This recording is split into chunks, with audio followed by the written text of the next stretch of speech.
साफ्रोमबो मेडिया नोंथांमोनखौ खुलुमनाय जासिहरबाय गुरुदेव कालिचरण ब्रह्म ट्रास्टनिफ्राय जोङो दिनै स्निथि गुरुदेव कालिचरण ब्रह्म बान्था 2025 बे बान्थानि थाखाय सासे बिजाथि जोङो सायख'बाय। बे बिजाथिखौ जोङो नोंथांमोननि चेनेलनि गेजेरजों फोसावनो सानदों। बिथांनि मुङानो जाहैबाय प्रफेसर अच्युत सामन्ता। बिथाङा Kalinga Institute of Social Sciences बिनि फाउंडार आरो Kalinga Institute of Industry and Technology बेनिबो फाउंडार। लोगोसे बिथाङा 2018-19 मायथाइयाव राज्य सभानिबो मेम्बार जादोंमोन।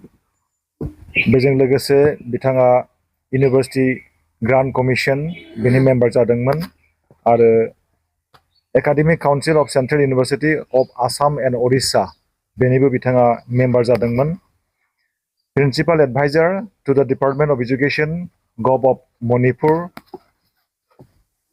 आरो बेनि अनगायैबो बिथाङा सासे great educator, फिलान्थ्रपिस्ट, सशियल activist.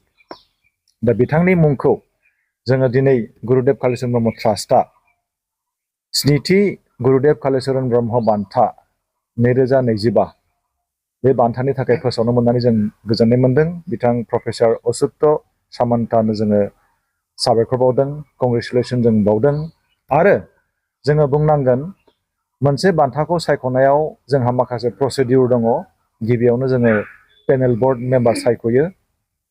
Panel board मेम्बारा गावनि गोसो बायदियै जोंनो नमिनेशन गथायो माखासे कैंडिडेटफोरनि। आरो जोंनि ट्रास्टनि गाइडलाइना बेनो जे जाय कैंडिडेटखौ बिथांमोनहा सायख'गोन बियो धोरोमाव कनफाइन नङा, जायखिजाया धोरोमनिबो जानो हागौ, जायखिजाया रिजननि, जायखिजाया हारिनि जानो हागौ।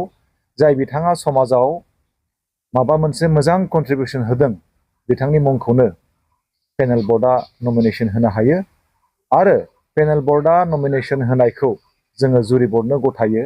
जुरि बोर्डआ मोजाङै नायबिजिरनानै सासेनि मुंखौ जोंनिसिम दैथायहरो आरो बेखौनो जों दिनै एप्रुभेल होदों। जोंहा गोजोननाय मोनदों, जोबोरै जों गोजोननाय मोनदों। सासे नेशनेल लेभेलनि गेदेरथार सशियल एक्टिविस्ट, फिलान्थ्रपिस्ट आरो एजुकेशनिस्ट बिथांबायदि मानसिखौ जोङो स्निथि गुरुदेव कालिचरण ब्रह्म बान्थानि थाखाय मोननो हादों। बे जोंनि थाखाय जोबोरै गोजोनथाव खौरां।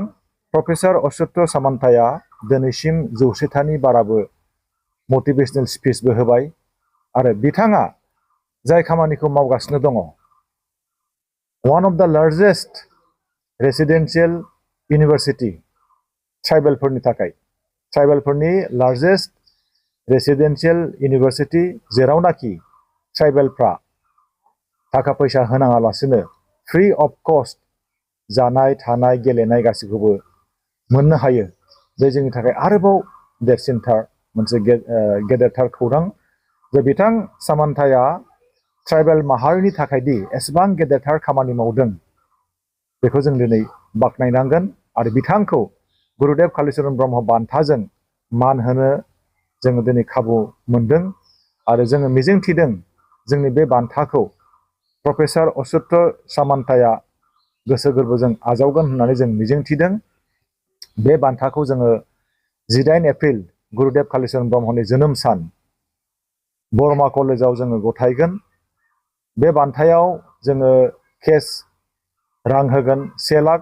सिगांनि समाव 50,000मोन, देग्लायनिफ्राय 1 लाख रां जागोन। बेजों लोगोसे जोंनि बर'नि इन्दि जि बे थागोन, आर'नाइ थागोन, मोनसे फोरमान बिलाइ थागोन, मेमेन्ट' मोनसे थागोन। बेखौ जों गथायगोन आरो बिथांखौ जोङो जोंनि हाबाफारियाव जोङो इनभाइटेशन हरगोन। जोङो मोनसे बाथ्राखौ नोंथांमोननि चेनेलजों बुंनो आरोबाव सानबावदों, जेरावनाखि बर'लेण्डनि सोमोन्दै एसे मिसआन्डारस्टेन्डिं बा मिसइनफरमेशन मोननाय दङ जोंनि जायगायाव। जे बर' होननानै बुङोब्ला ओरैबायदि माखासे मानसिया बुङो जे बर'फ्रा आन्दलन खालामग्रा, बेयाव दावराव जायो, बुलाय सौलाय जायो। बे रोखोमनि मोनसे मिसआन्डारस्टेन्डिं आरो मिसइनफरमेशन दाबो दङ।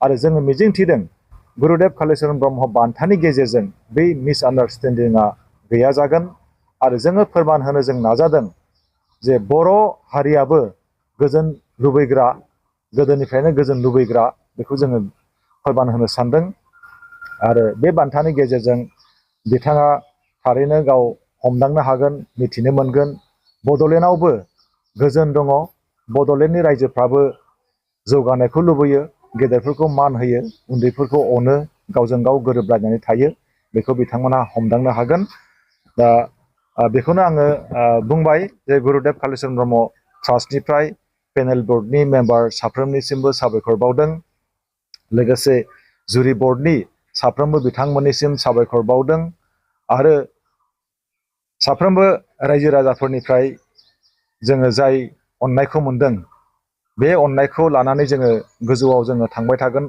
बेखौ जोङो नोंथांमोननि सिगाङाव जोङो बुंथिदों गुरुदेव कालीचरण ब्रह्म बान्थानि गेजेरजों गुरुदेव कालीचरण ब्रह्मनि जि सान्थौ बेखौ जोङो गुवारै जोङो फोसावनो सानदों आरो गुरुदेव कालीचरण ब्रह्मआ दिनै आसाम सोरखारजों मिथिजाबाय आसाम सोरखारा गनायथि होबाय गुरुदेवनि हाबा मावनायखौ 18 एप्रिलखौ आसाम सोरखारा रेस्ट्रिक्टेड हलिडे हिसाबै फोसावखाबाय बे समाव आङो साफ्रोमबो मिडिया नोंथांमोननिसिम साबायखर बावदों गोजोन्थों